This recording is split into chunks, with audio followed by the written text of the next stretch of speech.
کور ته د ښځې په خوله مه کوه. حاجي صاحب د ښځې څه مطلب څوک؟ ښځه خو ګوره مورم کېدی شي، خورم کېدی شي او کور والام کېدی شي، لورم کېدی شي. څوک شي؟ کور والا په خوله به نه کوې. د کور والا په خوله به پنځه شیان در وښي دوه ورله پوه شوې هړتال جلوس راوتلی ښځې ته همیشه رښتیا مه وایه، دروغ وایه کتابي. ولې د اول وجه شته؟ ښځه خو ګوره تا ته ژوند درکړی دی، د بل له کوره د راغلې ده. د راغلې ده مطلب د دې خواهش نشي پوره کولی.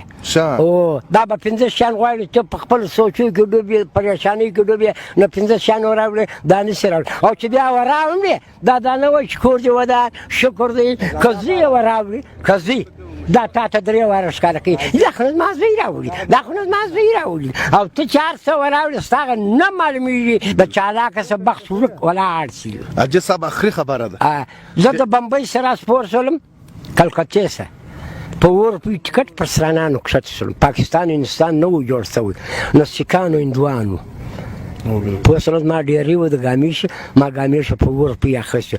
څو بچیان دي؟ بچیان د الله مال دي، 7 ژوندي دي، په 7 کې 7 مړه دي، 7 کې 4 تر ما مشران دي، 2 زما همزویله دي، 1 تر ما کشر دی. نه حاجي زامن دي څو دي؟ زامن ښه یم 7 مړه دي. څه رقم دي؟ مشران دا دي چې زما په خوله نه کوي. دا رقم مشران دي؟ زما په خوله نه کوي. 4 تر ما مشران دي، 2 زما همزویله دي، 1 تر ما کشر دی، هغه کشر چې دی زما په خوله کوي. زه ته یوه خبره وکړم که کښېنه دماغ دې خراب دی. تا کله ماته نوکري را پیدا کړې، تا کله ماته دوکان را جوړ کړی، تا کله ماته موټر راخذ، موټر نه په واګه کې ځایي نو پلیز.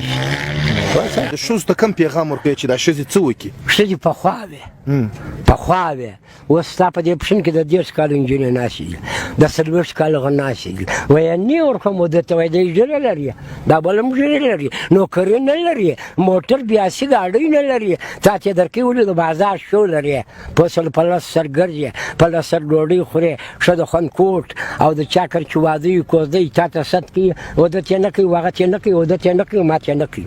ماته کې وکړه به په پیالو چینکو باندې پام کوه، دا حساب کوه، لرګي مات کړه، اوبه تودې کړه چې په هغه کې بیا پلیټونه مینځو. پوه شوې؟